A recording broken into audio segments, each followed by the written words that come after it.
The planet Kale Prime was burning. It had been burning for 6 days straight, and no one had been able to stop it. From orbit, the fires looked like orange scars spread across the dark surface of the planet. Cities that had stood for 1,000 years were now nothing more than ash and broken stone. The Vreth Dominion had come, and as always, they had brought destruction with them. Vreth were not an easy enemy to explain. They were not simply soldiers or warriors. They were something older and darker than that. They were a hive-mind species, each soldier connected to a central intelligence, each one bred and shaped from birth to fight, to kill, and to conquer. Their bodies were hard like armor. Their claws could tear through steel plating. Their minds were cold and precise. They had no fear. They had no mercy. In 600 years of conquest, they had never lost a planetary siege. Not once. The Galactic Conclave had been fighting them for 60 years. 60 years of war. 60 years of retreating, of losing worlds, of watching civilizations disappear. The Conclave was made up of 47 different species, all of them intelligent, many of them old and wise and powerful in their own way. But against the Vreth, wisdom and power had not been enough. Against the Vreth, nothing had ever been enough. Kale Prime was supposed to be different. It was a core world, heavily fortified, home to over 2 billion lives. 3 allied species had sent their best military forces to defend it. The Tharan had sent their elite armored columns. The Serath had sent their long-range artillery platforms. The Duvani had sent their fleet of interceptor ships. Together, they had believed they could hold the line.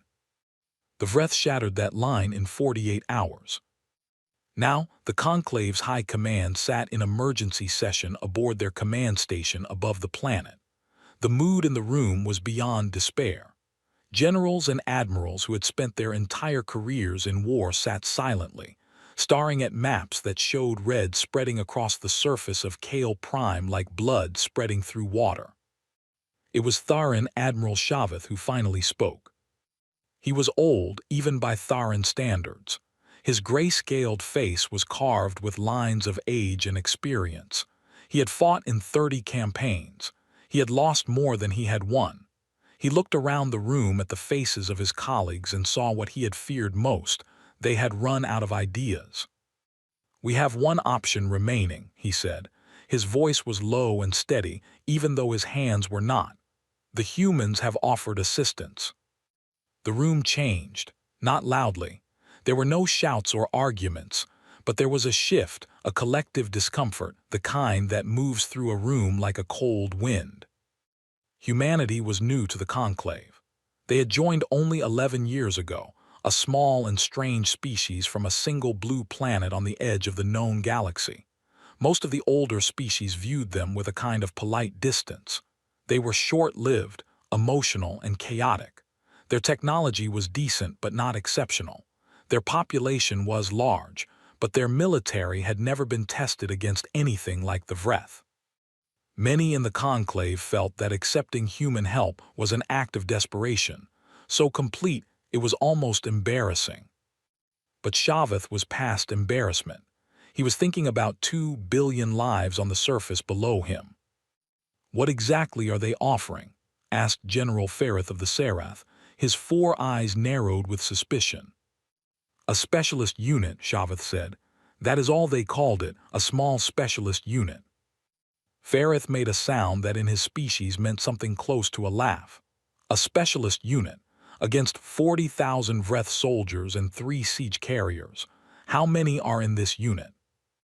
Shaveth looked down at the communication record in front of him. He had read the number several times already, and still was not entirely sure he believed it. 12, he said. The silence that followed was the kind that had weight to it. Then Ferrith laughed again, and this time it was not just a sound. 12. They are sending 12 soldiers to a siege that broke 3 full military forces in 2 days. They called them their best, Shaveth said quietly. Their best 12. Ferrith shook his head slowly. I understand that humans are optimistic by nature, but this is something else. This is delusion. Shaveth did not argue. He simply made the approval. What else was there to do? The human transport arrived without ceremony. It dropped out of faster-than-light travel about 2,000 kilometers from the command station, and it was not at all what anyone had expected. It was small, matte black, with no visible markings, no running lights, no identification signals until it was specifically asked to provide them.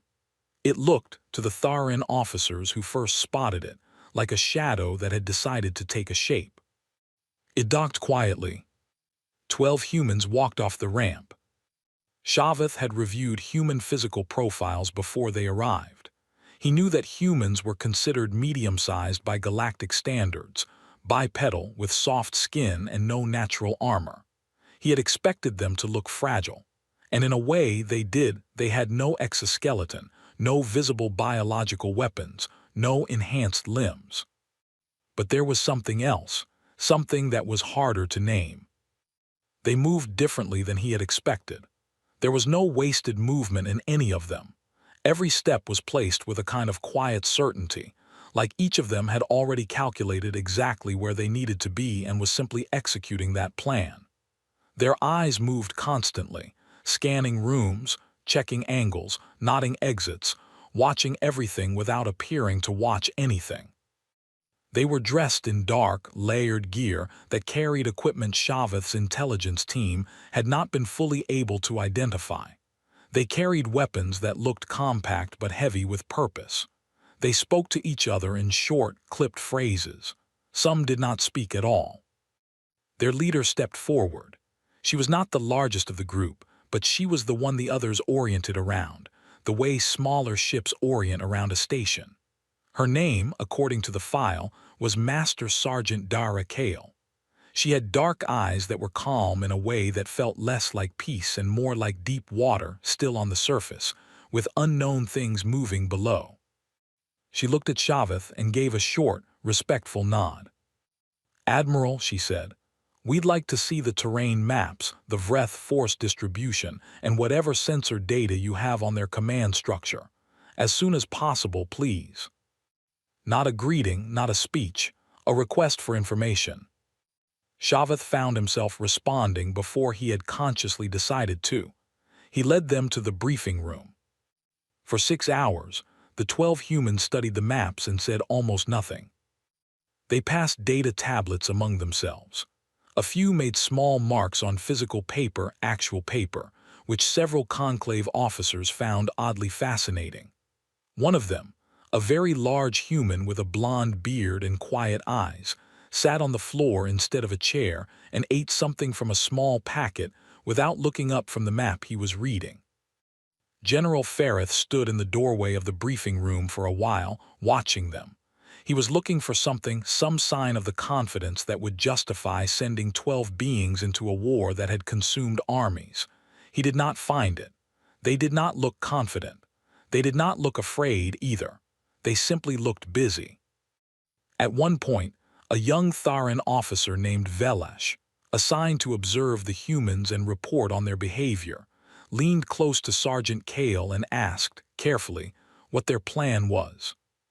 She looked up at him. Her expression was not unfriendly, but it was precise. "We're still building it," she said. "We don't plan from assumptions, we plan from data." "And when you have enough data?" Velash asked. "Then we'll know what's possible," she paused, "and what isn't." Velash waited for more. Nothing came. She had already looked back down at the map. He stepped away and wrote in his report, "They are either very calm or very strange, possibly both."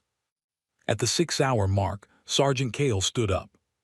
She placed both hands flat on the map table, looked at her team, and said 7 words in a quiet voice that somehow carried clearly through the room.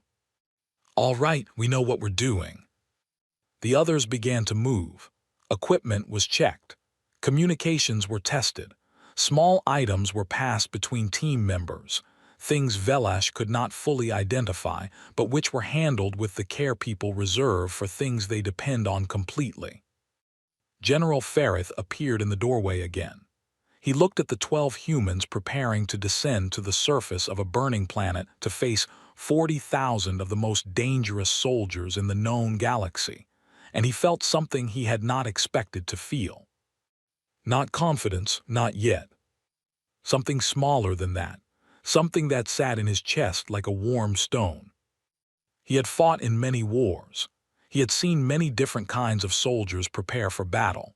He had seen bravery and fear and everything in between. But he had never seen anything quite like this. 12 beings preparing with the calm, steady focus of people who had done something like this before and expected to do it again. He found himself speaking before he meant to. "You know what waits for you down there," he said. It was not really a question.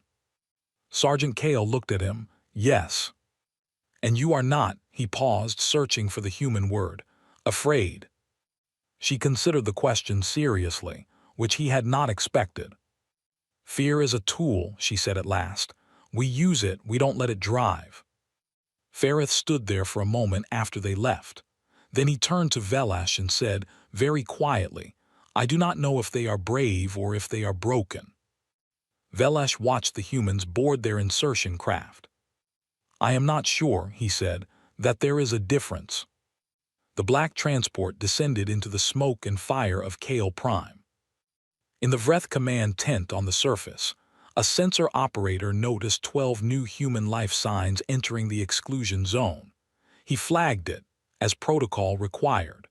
The report moved up the chain to the Vreth siege commander, a massive creature called the Iron Matron, who had commanded 30 sieges and won all of them. She read the report: 12 humans on foot, no armored support, no air cover, moving into the city ruins on the eastern edge of the perimeter. She stared at the report for a long moment. Then she dismissed it. 12 was not a military number. 12 was a mistake, or a scouting party, or perhaps some form of alien ritual she did not understand. It did not matter. Whatever 12 humans thought they were going to do in her siege zone, it would be over quickly. She moved on to other reports. That night the Vreth perimeter was quiet. But in the darkness of the ruined city, 12 pairs of eyes were open, and 12 minds were already working, and the trap that no one had yet seen was already beginning to close. The city of Verk had once been beautiful. It had wide stone roads that curved between tall buildings made of pale blue mineral, a material native to Kale Prime that caught light in a way that made the whole city glow softly at dawn. There had been parks and water channels and markets that ran day and night. 2 billion people had called this planet home. Now Verk was a skeleton. The buildings still stood in many places, but their interiors had been burned out. The water channels were dry, filled with ash and broken things. The roads were cracked and dark with scorch marks from Vreth energy weapons. The only lights came from Vreth patrol units moving in slow, precise formations through the ruins, their sensor arrays sweeping back and forth like the eyes of something patient and very hungry. The 12 humans moved through this place like they had been born in it. They split into 3 groups of 4 before they even entered the city. No signal was given that Velash, watching from the command station's orbital sensors, could detect. They simply separated, each group taking a different route, and then they disappeared, not dramatically, not all at once, but gradually, slipping into the shadows of ruined buildings and collapsed archways until the sensor feed showed almost nothing. Velash pressed his face closer to the display screen. The human's life signs were still there, faintly, if he knew exactly where to look. But the Vreth sensors, which were excellent, did not appear to be finding them at all. He wrote in his report, "They move in a way that is difficult to track even with our equipment. The Vreth patrols have passed within 30 meters of at least 2 human operators without triggering any alert. I do not yet understand how this is possible." What he did not write, because he was not sure how to put it into professional language, was that watching them move made the fur along the back of his neck stand up. The first thing the humans did was not what anyone expected. Velash had assumed, and so had General Ferrith, and so had Admiral Shaveth, that the 12 operators would find a position, set up some kind of fortification, and begin attacking Vreth patrols. That was what soldiers did. They found the enemy and they fought the enemy. The humans did not fight anyone. Not for the first 2 days. Instead, they watched. They collected information with tools that Velash's team could barely identify from the orbital feed. They tracked patrol routes and timing. They mapped the locations of Vreth sensor towers. They identified which units carried communication equipment and which units did not. They found the physical routes that supply vehicles took through the ruined streets. They were building something, not a weapon, a picture. On the third night, they began to act, and when they did, Velash almost missed it entirely, because what they did not look like combat. A Vreth patrol route changed, not because the humans attacked the patrol, but because something in the ruins made a sound that the Vreth sensors flagged as a possible structural collapse. The patrol diverted to investigate. While they were gone from their original route, something happened at the position they had left unguarded. Velash reviewed the sensor data 3 times before he understood. A Vreth communication relay station had gone dark, not destroyed, simply offline, quietly, without explosion or noise. 2 hours later, a Vreth commander on the western edge of the perimeter received a signal that appeared to come from the Iron Matron herself, ordering his unit to pull back 300 meters and establish a new line. He obeyed without question. Why would he doubt a signal from command? The signal was in perfect Vreth military code. It carried the correct authentication markers. It was, of course, entirely fake. Velash stared at his display and felt something cold move through him. He opened a channel to Admiral Shaveth. "Admiral," he said carefully, "the humans are not fighting the Vreth." "Then what are they doing?" Shaveth asked. Velash paused for a long moment, trying to find the right words. "They are making the Vreth fight themselves," he said. By the 4th day, the Iron Matron knew something was wrong. She could feel it the way an old soldier feels a change in weather, not from any single fact, but from the collection of small wrongnesses that had been building up. A patrol that reported seeing nothing in Sector 7, even though Sector 7's sensor logs showed something had moved there. A communication relay that went offline and then, mysteriously, came back on again, but only after feeding 3 hours of false data to the units connected to it. A unit commander on the eastern flank, who had apparently given orders that he had absolutely no memory of giving. She called her senior commanders together and told them to review everything. Every movement, every order, every sensor log from the past 4 days. It took her staff 12 hours to put together a picture of what had been happening. When they were done, the Iron Matron sat very still and looked at the data laid out before her. The humans had not attacked a single Vreth soldier in 4 days. They had not destroyed any significant equipment. They had not taken any ground, at least not in any way that could be measured on a map. And yet, the siege was subtly wrong in 100 small ways, each one individually dismissible, but together adding up to something that made the Iron Matron's cold, precise mind feel something very close to unease. She had lost 6 soldiers in 4 days, not to battle. 3 had been found dead in locations where their own colleagues had later reported receiving orders to send them. 1 unit had spent 2 days guarding a supply corridor that, it turned out, no supply vehicles had used. 2 commanders had made decisions based on intelligence that had been quietly, carefully changed. The siege was like a machine that had been very slightly adjusted. Every gear still turned. Every part still worked. But the output was wrong and the wrongness was growing. She ordered a full security lockdown. All communications to be authenticated twice. All patrol routes to be randomized.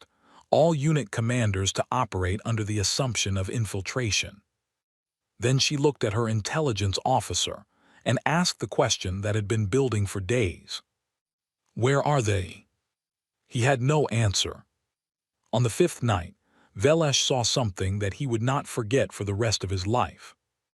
He was watching the sensor feed from directly above the Vreth main command area, a cluster of heavy structures in the center of the captured city, that the Vreth had converted into their operational headquarters. It was the most heavily guarded location on the surface. Multiple perimeter layers, constant patrols, aerial coverage, the best sensors the Vreth military possessed. At 300 hours local time, a single human life sign appeared inside the innermost perimeter. Velash blinked. He checked the feed again. He ran a diagnostic on the sensors to confirm they were functioning correctly. They were. There was a human inside the Vreth headquarters compound. He watched, barely breathing, for 40 minutes. The life sign moved through the compound slowly and carefully, pausing often, changing direction, navigating around patrols with a patience that seemed almost inhuman, which, Velash reflected, was perhaps the wrong word to use. Then the life sign moved to the building at the center of the compound, the structure his intelligence team had identified as the Iron Matron's personal command post, and stopped outside it for exactly 3 minutes. Then it left, moving out the way it had come, through layers of security that the Vreth believed to be impenetrable. Velash sat back in his chair.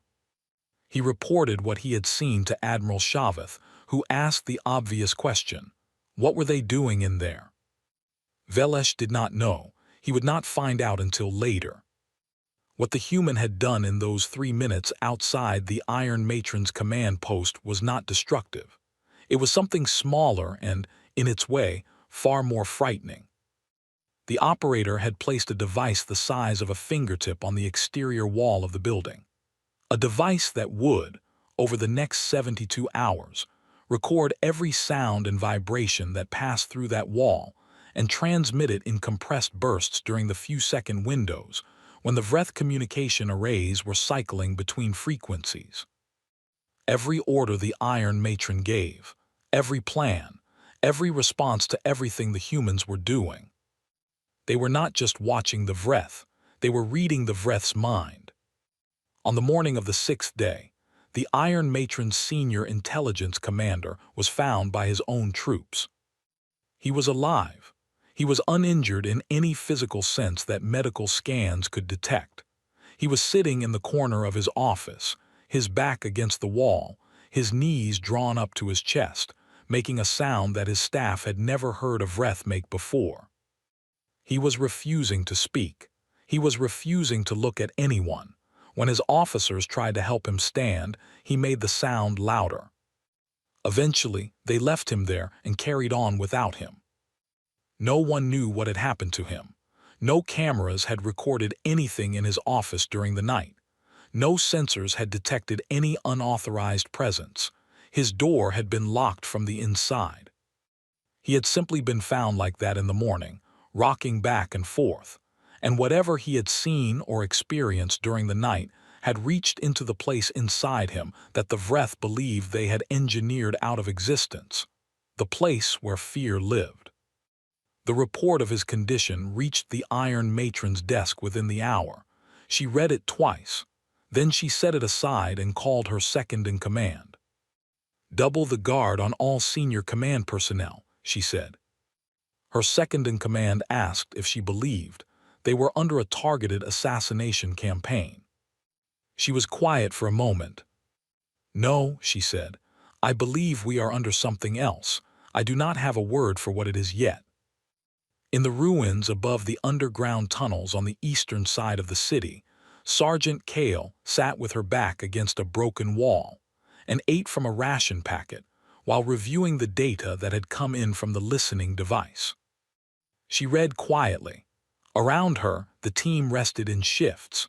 Bjorn, the large Norwegian, was asleep with his equipment still on, one hand resting near the grip of his weapon even in sleep, the way some people rest a hand on a familiar surface for comfort. Ghost Rains came in from observation, moved silently to her side, and looked over her shoulder at the data screen. "They're scared," he said. His voice was quiet and completely flat. "Starting to be," Kale said. "What's next?" She turned off the screen and looked out at the dark ruins of the city. "They're going to bring the Shriek cast," she said. "I'd put money on it." Ghost was silent for a moment. "You sure?" "It's what I do," she said. "When your standard approach stops working, you reach for the specialist." Ghost considered this.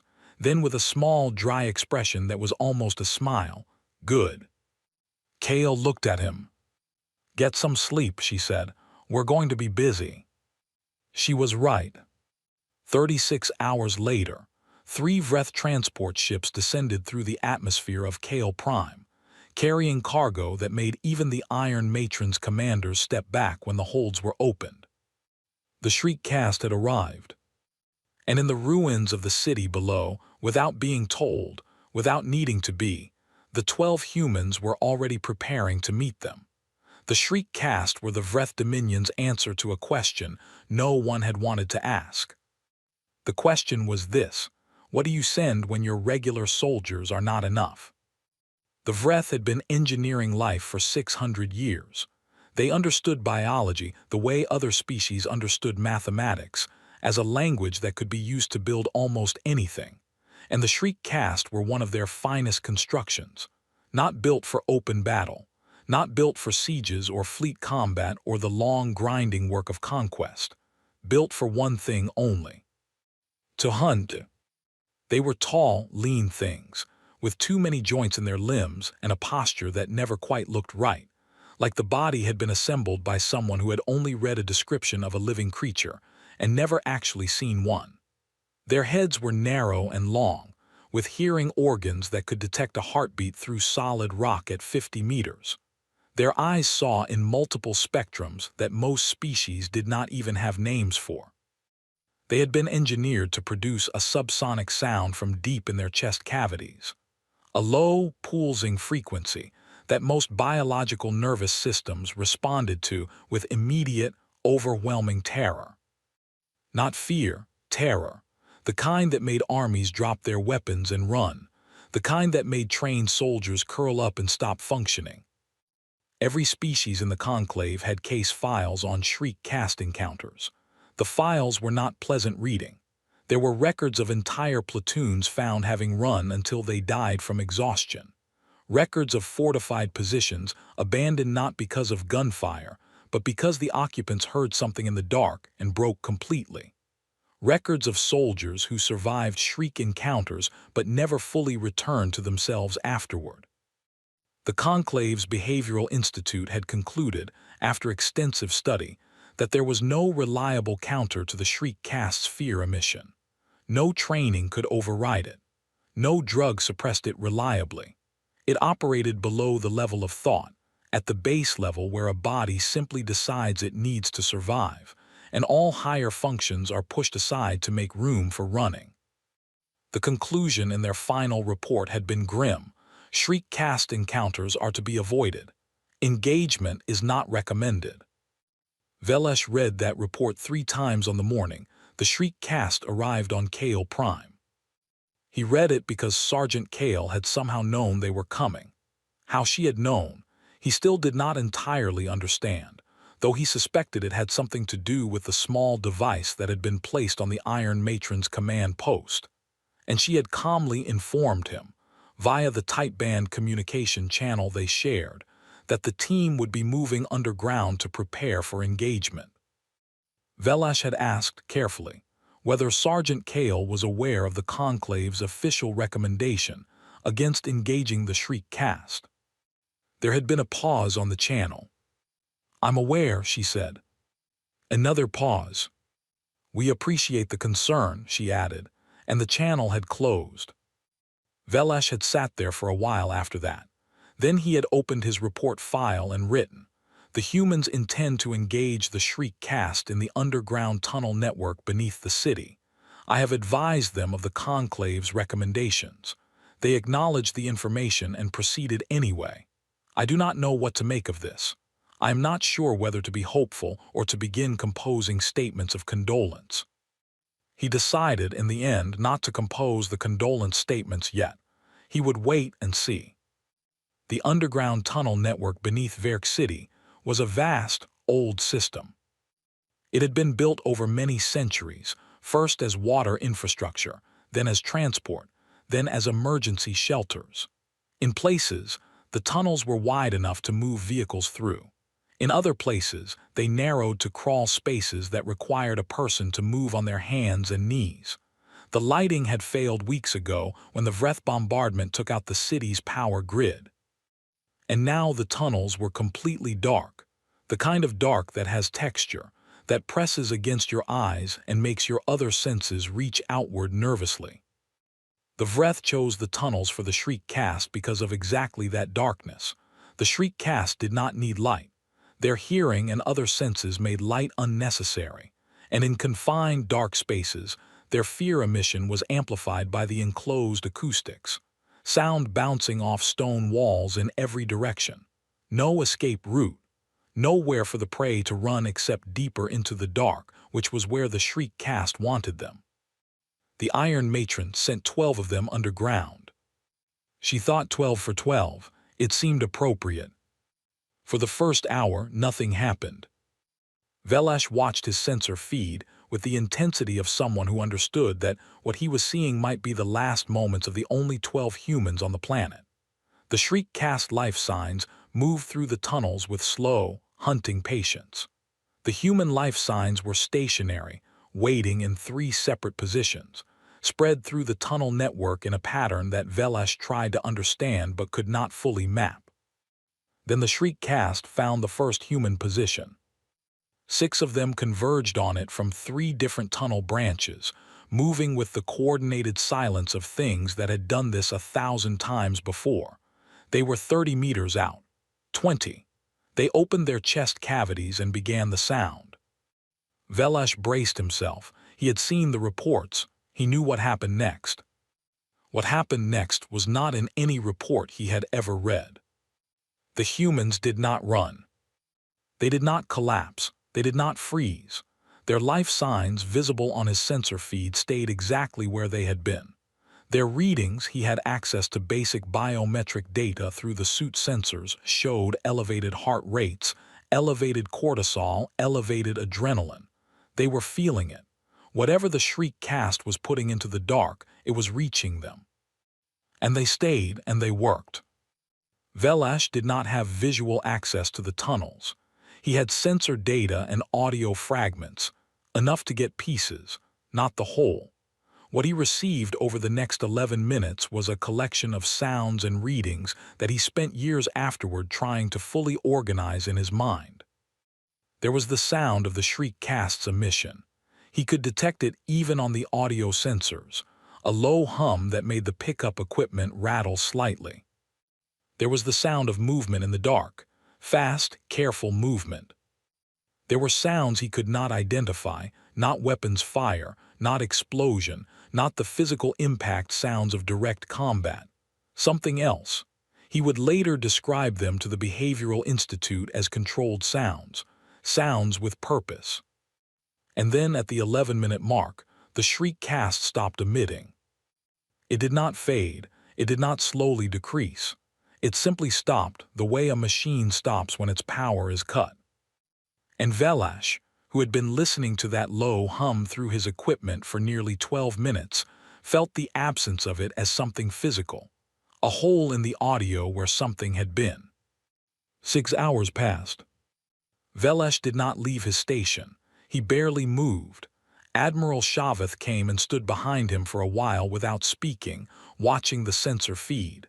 General Ferrith arrived at some point and stood in the doorway. Others came and went. No one spoke much. The sensor feed showed 12 Vreth caste life signs somewhere in the tunnel network, stationary, clustered in what appeared to be 2 groups, and scattered across the tunnels, moving slowly, methodically, checking corners and passages, 12 human life signs. Still 12, all of them. At the 6-hour mark, the human life signs began moving toward the exit point on the eastern edge of the tunnel network. Slowly at first, then at a steady pace. Velash watched them emerge one by one into the pale gray light of the Kale Prime morning. They were dark with fluid. Most of it was not their blood. Their biometric readings showed no significant injuries across any of the 12. The fluid was darker than human blood, with a different viscosity. It covered their gear and hands and in some cases their faces, and none of them seemed particularly concerned about it. They moved to a cleared area 50 meters from the tunnel entrance, and they began the same routine they did after every operation. They checked each other's equipment and injuries with quiet efficiency. They ate. They drank water from their carry supplies. One of them sat on a piece of broken stone and cleaned his equipment with a small cloth, moving the cloth in slow, precise strokes. And Bjorn Halvorsen, the large Norwegian who slept with his hand on his weapon, was humming. Velash had come to recognize the sound. Bjorn hummed when he was content. It was a low, tuneless sort of sound that nonetheless communicated something clear. He had done the thing he came to do, and he was satisfied with the result. Velash opened his channel to the team. "Sergeant Kale," he said, and was surprised at how steady his own voice sounded. "Are you able to report?" "We're good," Kale said. Her voice was calm. She sounded, Velash thought, like someone who had just completed a task that was tiring but not unexpected. 12 up, 12 down. Velash looked at the 12 Vreth life signs still in the tunnels, stationary, grouped together. He ran a check. They were alive, all of them, but they were not moving. "The Shriek cast," he said carefully. "They are alive." "Most of them," Kale said. "But they are not," he hesitated. "They are not functioning." There was a brief pause on the channel. "No," Kale said, "they are not." Velash looked at the sensor data for a long moment. "What did you do down there?" he asked. He was not sure why he asked. He was not sure he actually wanted the answer. The pause that followed was longer than the others. Not the pause of someone deciding whether to answer, but the pause of someone deciding how. "We found out what they were afraid of," Kale said at last. Then Velash heard in the background of the channel Bjorn's humming, quiet and steady and completely unbothered. The channel closed. The report of the Shriek cast's condition reached the Iron Matron within the hour. She read it standing up, which was not something she normally did. She read it twice. Then she asked her intelligence officer to confirm the sensor readings, and he did, and she stood there with the confirmed data in her hand and felt something she had not felt in a very long time. Not fear, not yet, but the edge of it, the place where the ground starts to slope. She had sent 12 of her finest hunters into the dark after 12 soft, short-lived, unarmored creatures from a species she had dismissed. The hunters were engineered. They were perfected. They had never failed. Every nervous system in the known galaxy responded to their presence with terror. And 12 humans had gone underground to meet them. And the hunters were sitting in the dark, alive but gone, not dead, which she could have understood, but broken in some interior way that her medics could not immediately explain. Whatever the humans had found in them, whatever small thing in the architecture of even an engineered mind that could be reached and taken hold of and turned, they had found it in total darkness, while the Shriek cast's subsonic emission was pressing against them from every direction. She asked for the survival report. All 12 Shriek cast were still registering life signs. She asked if any of them could be redeployed. The answer came back quickly. No, not any of them, not to combat, possibly not to anything. The Iron Matron set down the report. She thought for a long time. Then she called her senior commanders to an emergency council. The Shriek cast was her finest instrument against impossible enemies. She had never had cause to pull them from a field. She had never needed to. She pulled them from the field. All of them, everywhere in the galaxy, they were currently deployed. An emergency recall order that would be noticed by every military intelligence service that monitored Vreth operations. It was the kind of order that sent a message. She knew it. She sent it anyway. And in the pale morning light above the ruins of Verk City, Bjorn Halvorsen finished his meal, put the empty packet carefully away in a pocket of his gear, and kept on humming. The Vreth Dominion's High Command held its emergency council aboard the Matron carrier, the largest ship in their fleet, a vessel so enormous that smaller Vreth warships docked inside it the way a hand closes around a collection of stones. It moved through deep space with a slow, heavy certainty, like something that had never needed to hurry. Inside the war chamber at the ship's core, the 9 high matrons of the Vreth Dominion sat in a half-circle and reviewed data. They were old, all of them. Some had lived for 600 years. They had watched civilizations rise and fall, watched species fight back and eventually fail, watched the slow march of Vreth expansion move across the galaxy one star system at a time. Between them, they had made decisions that had ended worlds. They were not creatures who were easily troubled. But on this day, 3 of them had asked for the emergency council themselves, which had not happened in over 200 years, and the data they were reviewing was making the others understand why. The Kale Prime siege was not lost. The Iron Matron had been careful to say this in her report. 40,000 Vreth soldiers still held the planet. The orbital fleet was still intact. The 2 billion inhabitants were still contained. By every measurable standard, the siege was proceeding. But something was wrong with it. The High Matron who led the council, ancient enough that her armored exterior had taken on a deep, almost black color, spread the full intelligence compilation across the chamber's display surface and said nothing for a long time. She let the others read. The data told a story that made no military sense. 12 humans had been on the surface of Kale Prime for 11 days. In those 11 days, they had not engaged in direct combat with any Vreth unit. They had not taken or held any ground. They had not destroyed any major equipment or infrastructure. And yet the siege, which had been running with the smooth, practiced efficiency of a Vreth operation, had developed what could only be described as a disease. Not physical, not structural, something in the decision-making layer. Commanders were making choices based on orders they were later unable to account for. Patrols were reporting all clear in sectors that showed signs of activity. Communication relays were functioning, but the data flowing through them had been subtly adjusted in ways that took careful analysis to detect. And the intelligence commander, one of their best, a veteran of 40 campaigns, was sitting in a medical facility making sounds and refusing to speak. Then there was the Shriek Cast report. The old matron had read this 3 times. She was reading it again now. 12 Shriek Cast, sent into the tunnels after the human operators, alive when they emerged, non-functional, and the humans had come out the other side, dark with the fluid of things that were not human, and had immediately sat down and eaten their meals. She put down the report and looked at her council. "They are not soldiers," she said. The others waited. "I have reviewed human military data extensively in the past 11 days, she continued. "Their military is large. They have ground forces, fleet forces, engineering corps, medical corps. They have many categories of soldier." She paused. "These 12 are from a category that humans call in translation special forces. Elite units within their military that are selected from the best of their regular soldiers and then subjected to additional training. Years of it. Training designed to push them past every limit the human body and mind has."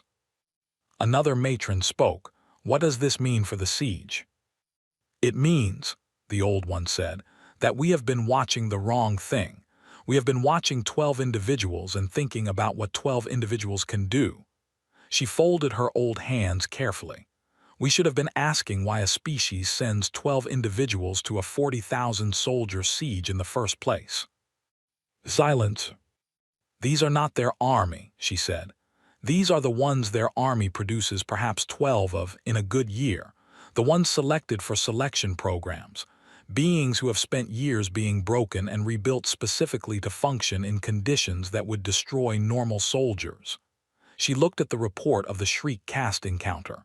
Conditions like this. One of the younger high matrons, young being a relative term, at perhaps 280 years, leaned forward. "Are you saying their army is behind these 12? "Their army has not been deployed," the old matron said. "We are fighting their scouts, their advance element, 12 beings that their own military considers extraordinary enough to send alone to a situation their regular forces could not handle." She let that sit in the chamber. "And we have not stopped them," she said. "In 11 days, with 40,000 soldiers in the Shriek cast, we have not stopped 12 of them." The chamber was very quiet. Back on Kale Prime, the 12 operators were doing something that looked unremarkable but was, in fact, the beginning of the end. They had received the intelligence from the listening device on the Iron Matron's command post. Every order she had given in the past 72 hours, every adjustment to security protocols, every countermeasure she had put in place in response to what she thought the humans were doing. Kale spread the data out and walked her team through it in quiet, specific language. She pointed to patterns. She identified gaps. She noted where the Iron Matron had guessed correctly and where she had guessed wrong. The Iron Matron was, Kale acknowledged, very good. She was responding with speed and intelligence to an enemy she did not fully understand, and she was adjusting the right things. In a different scenario, against a different enemy, those adjustments might have worked. But the listening device meant that Kale knew what adjustments were coming before they were fully implemented. She knew which patrol routes were being changed before they changed. She knew which communication frequencies were being shifted before they shifted. She was, in a very real sense, fighting a battle where she could see both her own hand and her opponent's. She gave her team their assignments for the next 72 hours. What followed was something that conclave historians later called the quiet rout. At the time it was happening, it was invisible. There were no battle lines shifting, no large engagements, no dramatic moments that could be seen from orbit. It looked like nothing. But the Vreth siege was quietly, steadily bleeding.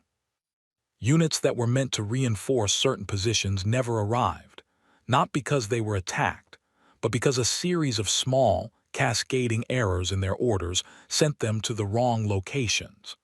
Supply convoys that should have been resupplying the front sectors found themselves redirected to areas where they were not needed, leaving front units short on energy cells and food supplies. A critical communication hub at the center of the Vreth operation went offline for 6 hours at the exact moment when it was most needed, because a small component inside it had been removed and replaced with a nearly identical one that would fail under load. And through it all, the Iron Matron was receiving intelligence from her commanders about what was happening, but that intelligence was arriving slightly wrong, slightly delayed, slightly adjusted, not enough to be obvious, enough to matter.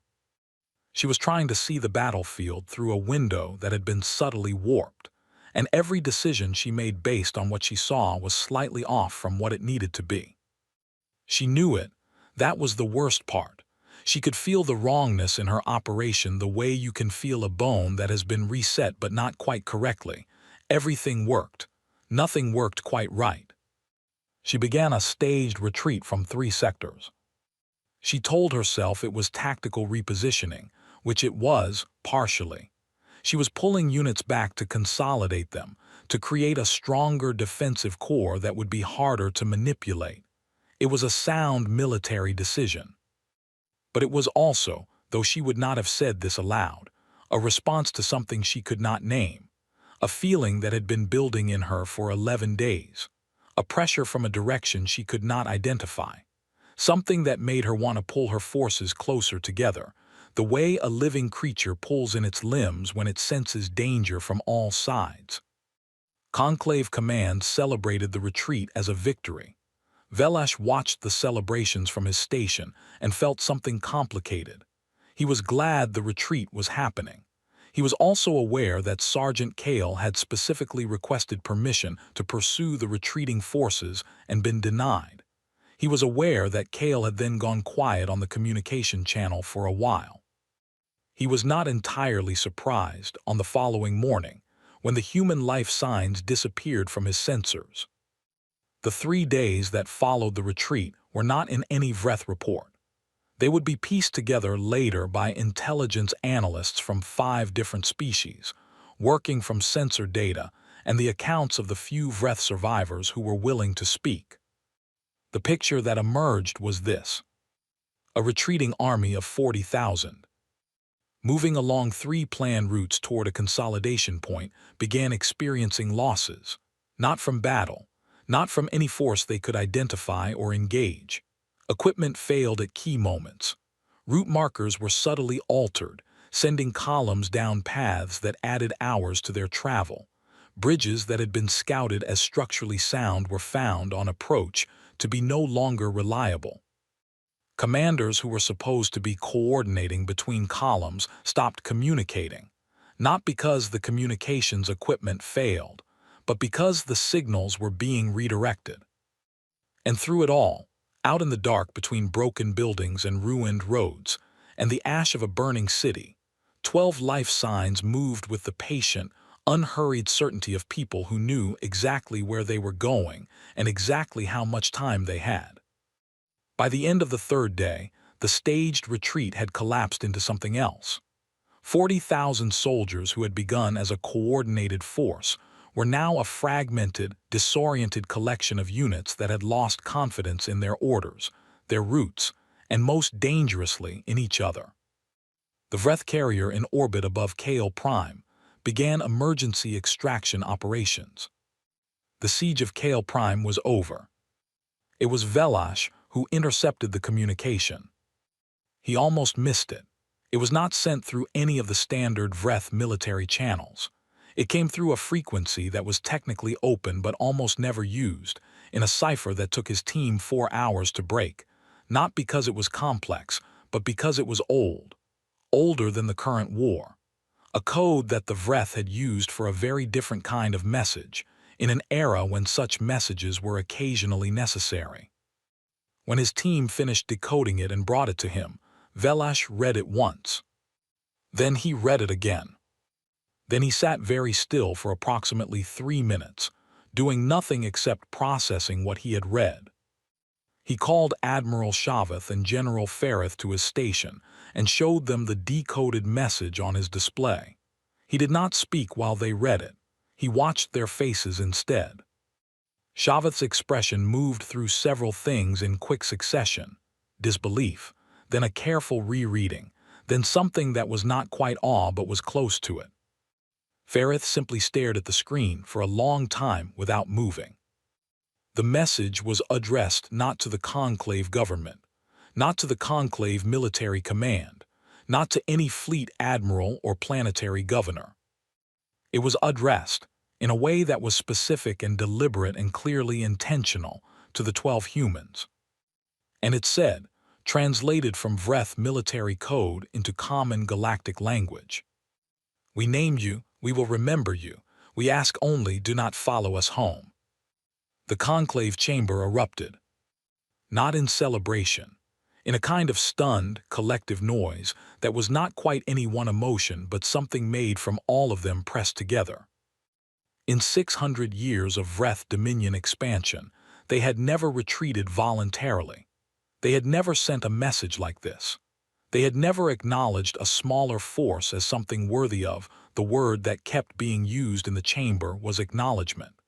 As if acknowledgement was a currency that the Vreth had never spent before, and the spending of it meant something enormous.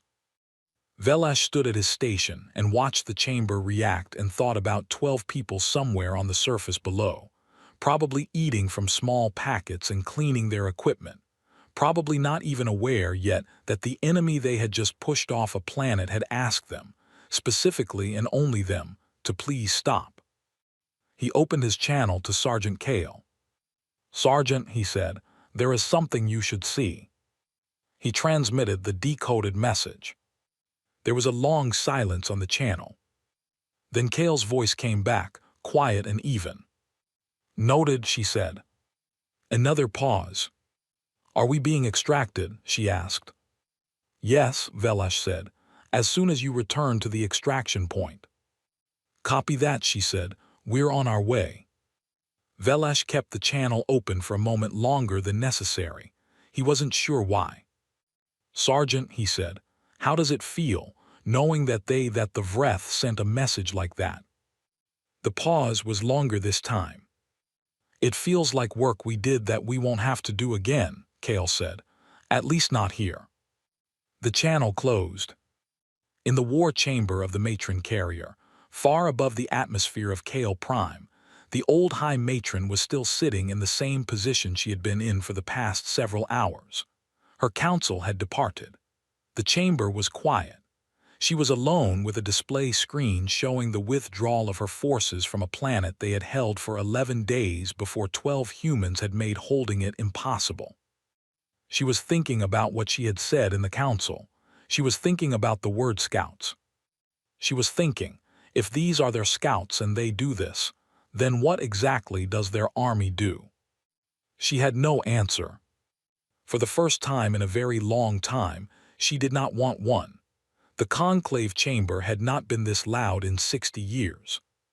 Not since the first Vreth fleet crossed the border into conclave space, and 6 member species watched in real time as a colony world was reduced to rubble in less than 3 days. That had been a noise of fear and shock. This noise was different, harder to name, made up of too many things pressed together to untangle easily. There was relief. After 60 years of war, something had happened that had never happened before. The Vreth had retreated, voluntarily, from a world they held and could have continued to hold by any conventional military calculation. There was confusion, because the cause of that retreat was 12 people. And underneath both of those things, spreading slowly through the chamber like cold water finding its level, there was something that several senior conclave officials would later describe, privately and with some embarrassment, as fear. Not fear of the Vreth, something else. Admiral Shaveth stood at the front of the chamber and waited for the noise to settle. It took longer than usual. He was patient. He had spent decades learning patience, and 11 days watching 12 humans operate on the surface of a burning planet had reinforced that the most important things usually required it. When the chamber was quiet enough, he spoke. "Before we discuss the withdrawal," he said, "I want to present the full intelligence report compiled by Officer Velash, whose observation of the human team throughout this operation has been detailed and thorough." He paused.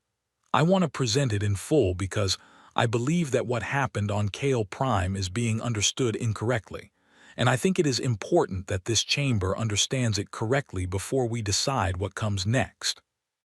He gave the floor to Velash. Velash had spent 2 days writing the report. He was careful with language. He always was, but on this occasion he was more careful than usual, because he was aware that the words he chose would be read by more people than any report he had written before, and because he wanted to be precise about something that was not entirely precise by nature. The report was titled, simply, "What exactly are human special forces?" He had debated the title for a long time. It was unusual to title a military intelligence report with a question. Reports were supposed to contain answers, but he had decided in the end that the question was more honest than any answer he could have given, because the truth was that after 11 days of close observation, he was not sure he fully knew what he had been watching. He presented the report in sections. He covered the tactical phase, the manipulation of Vreth communications, the false orders, the careful herding of enemy units. He covered the psychological phase, the intelligence commander left broken in his office, the shriek cast sitting unresponsive in the dark. He covered the operational phase, the quiet rout, the collapse of the staged retreat, the final withdrawal of Vreth forces. Then he reached the section he had spent the most time writing, and he read it to the chamber directly. "Human Special Forces units," he said, reading from his prepared text, "are selected from the broader human military through a series of tests and evaluations that eliminate, on average, 80 to 90% of candidates. The specific units represented in this operation have attrition rates in their selection programs that approach 95%. What this means is that for every 100 humans who attempt to qualify for these units, approximately 5 succeed. He let the chamber absorb that number. Those who succeed then undergo years of additional training in infiltration, in psychological operations, in survival under extreme conditions, in the use of fear and deception as weapons. They are trained to function in environments that would cause the breakdown of a normal soldier. They are trained specifically to operate alone or in small numbers against larger forces. They are trained to find the gaps in an enemy's thinking and to move through those gaps before the enemy can close them. He paused. What we observed on Kale Prime was not an extraordinary event, he said. This is what these units do. This is what they were built to do and what they have been doing on their own planet against each other for most of their species' recorded history. He looked up from the text. Against each other, he said again more quietly. Humans have been doing this to other humans for centuries, long before they went to space, long before they joined the conclave. This is not something they developed for us. We are not special. We are simply the current problem. The chamber was very still. I have one more section, he said, and I want the chamber to hear it clearly.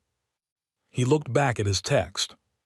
These 12 individuals represent the highest tier of human military capability, but they are not unique in kind. There are more of them. Across the various special forces programs of the human military, there are several thousand individuals operating at a broadly comparable level, with varying specializations. Behind them are the human regular military forces, numbering in the tens of millions, that have never been deployed against an external enemy. He paused. The Vreth Dominion has been fighting human special forces for 11 days on one planet. They have not yet met the human army. He closed the report. My final note, he said, is this. The Vreth sent a message addressed not to the conclave, not to any government or military authority, but to the 12 individuals directly. They asked those 12 specifically to not follow them home. He looked around the chamber. I believe we should think carefully about what it means that one of the most powerful conquest empires in galactic history, facing an opponent for the first time, chose to direct their concern not at our fleets, not at our armies, but at 12 people they had known for 11 days. He stepped back. The room was silent for a long time. Then a Duvani council member, a species known for dry, precise thinking, said the sentence that Velash would later describe as the most honest thing said in the entire proceeding. We have been afraid of the wrong humans. The extraction was unremarkable. No ceremony had been arranged, because Sergeant Kale had been asked if she wanted one and had said no. She had said it the way she said most things, not rudely, not dismissively, just with the flat certainty of someone who had already moved on to thinking about other things. The 12 operators arrived at the extraction point in the gray morning light of Kale Prime, 11 days after they had stepped off the ramp of their black transport. They looked like people who had been working hard in difficult conditions for 11 days, because that was what they were. Their gear was worn and marked from use. They moved with the controlled ease of people whose bodies had been pushed hard and were beginning to feel it, but who would not admit that out loud. Velash was at the extraction point. He had arranged to be there, though he was not entirely sure why. He told himself it was for a final observational note. He knew it was something else. He watched them organize themselves and their equipment with the same quiet efficiency they brought to everything. He watched Bjorn eat the last of a ration packet and fold the empty casing into a pocket with the care of someone who always cleaned up after themselves. He watched Ghost Rains check and recheck his equipment one final time, methodical as always. He watched Yeva Morozova tighten a strap on her pack with a precise, practiced movement, and then test it, and then leave it alone. He walked to where Sergeant Kale was standing at the edge of the extraction area, looking out at what remained of Verk City. In the middle distance, the pale blue mineral of the old buildings caught the morning light in a way that was, despite everything, still beautiful. The fires had died down. The Vreth were gone. The city was broken and quiet and still, and the sky above it was the deep, clear gray blue of early morning on a world that had survived something that many had believed it would not. Velash stood beside Kale and looked at the same view. "I have submitted my report," he said. "I know," she said. "I was told." "It will be read by every senior member of the conclave," he said. She nodded slightly. She seemed neither pleased nor displeased by this. He stood quietly for a moment, trying to find the thing he wanted to say. He had been trying to find it since the first day, when he had watched them walk off the ramp and felt the fur on the back of his neck stand up. He had been trying to find it through 11 days of watching things happen that he had not known were possible.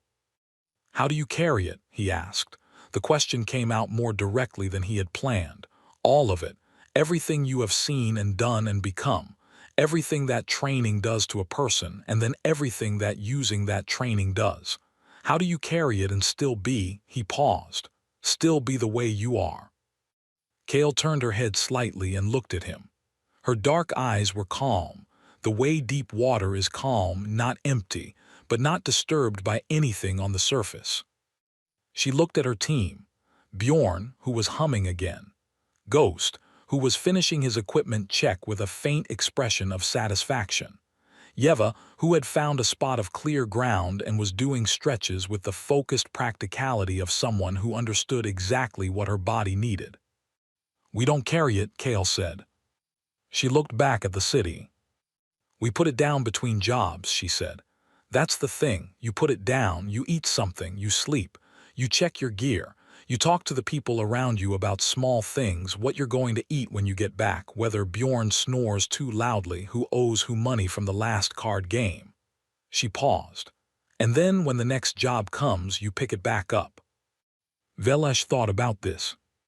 "And if it gets too heavy?" he asked. Kale was quiet for a moment. "Then you put it down for longer," she said, "and you find someone who can help you set it down right." Her voice was steady, but there was something real underneath it. "We're not machines. We feel it, all of it. We just have tools for it." Velash nodded slowly. The transport was ready. The crew signaled. Kale turned away from the city and walked toward the ramp. The others fell in around her without being called, the way a group moves when it has spent enough time together to function as something more than a collection of individuals. Velash stood where he was. At the ramp, Kale paused. She turned back and looked at him. "Your report was good," she said. "Fair." "I tried to be accurate," he said. "You were." She looked at him for a moment. "Look after the planet. There are people coming back here eventually. They're going to need the infrastructure repaired and the water systems checked. The Eastern Tunnel network will need to be sealed in sections. The structural integrity is compromised in places." He stared at her. She had, in the 11 days she had been on the surface, apparently also cataloged the infrastructure damage of the city with enough detail to make specific engineering recommendations. He didn't know why he was surprised. "I will pass that along," he said. She nodded once, stepped up the ramp and was gone. The transport sealed. It rose. It cleared the atmosphere in silence and was swallowed by the black of space above Kale Prime, growing smaller until it was nothing, and then was nothing at all. Somewhere across the galaxy, in a deep place that light did not reach easily, there was a temple. It was Vreth, old enough that no one alive could say with certainty when it had been built. Its walls were black stone, carved with the marks of every enemy the Vreth Dominion had ever faced, and faced significantly enough to name. Most of the marks were trophies, records of conquest, records of species overcome and absorbed or destroyed. They were carved with pride. Some of the marks were different. Some were warnings. In the old language, carved deep into stone that had stood for 600 years, there were names that the Vreth had placed there not to celebrate their own victory, but to remember, and to warn those who came after, that some enemies were not to be underestimated. Some enemies had made the Dominion bleed. Some enemies had made the Dominion stop and reconsider, which was a rarer and more serious thing. These names were carved differently from the others, smaller, in a corner of the temple that was not shown to visitors. The marks of things that had not been conquered, the marks of things that were remembered not as trophies but as lessons. On a night shortly after the withdrawal from Kale Prime, a new carving was added to that section of wall. Not one name, 12. 12 marks placed carefully, one beside another, in stone that would outlast the people who had carved them and the people they named. They were not placed there to celebrate those 12. They were not placed there to mourn. They were placed there because the Vreth, who had been in the business of understanding enemies for 6 centuries, understood something that many species did not. Some things needed to be remembered not because they had happened, but because they might happen again, and the ones who came after needed to know. The stone was cold under the carving tool. The temple was dark and quiet. Outside its walls, the galaxy went on the way it always had, loud and complicated and full of conflict, with new threats rising and old ones fading, and the long, slow work of survival continuing across 1,000 worlds. And in the dark between the stars, something had shifted. Not a border, not a political arrangement, not a treaty or alliance or any of the formal structures that species use to manage their relationships with each other. Something quieter than that. Something that moved through the galaxy the way certain stories move, person to person, species to species, told and retold until the facts become secondary to the feeling they carry. The story was this. Humanity had sent 12 people to a 40,000-soldier siege, and when it was over, the 40,000 had left and the 12 had not. And the part of the story that people kept coming back to, the part that stayed in the mind after the telling was done, was not the tactics or the psychology or the specific events in the tunnels. It was something smaller, a detail that Velash had included almost as an afterthought in the final section of his report. When the 12 operators had emerged from the tunnels after 6 hours in the dark, with the shriek-cast creatures that had broken armies, one of them had been humming. Not performing, not demonstrating anything, just humming a small, tuneless song to himself in the morning light, the way a person does when the day's work is finished and they are, all things considered, doing fine. The galaxy did not know what to do with that detail. It turned out the detail was the truest part of the whole story. Humanity had many soldiers. It had armies and fleets and all the heavy machinery of war that a species accumulates over centuries of conflict. It had weapons and tactics and a military history as long and complicated as any in the Conclave. But what it also had, what it had quietly built, over generations of selecting and training and pushing human beings to the far edge of what a human being could be, were people who could go into the dark, after the worst things the galaxy could produce, do what needed to be done, come out the other side, and then sit down and have their lunch. That was the part that stayed. That was the part that made even hell stay silent. And high above Kale Prime, in the black between stars, a small dark transport moved through the quiet of space, carrying 12 people who were not thinking about the galaxy's fear or the Vreth's message or the words being spoken in the conclave chamber below. They were thinking about sleep and food and whether Bjorn's humming was technically a violation of the noise rules for the crew compartment and what came next. There was always something that came next. They were ready.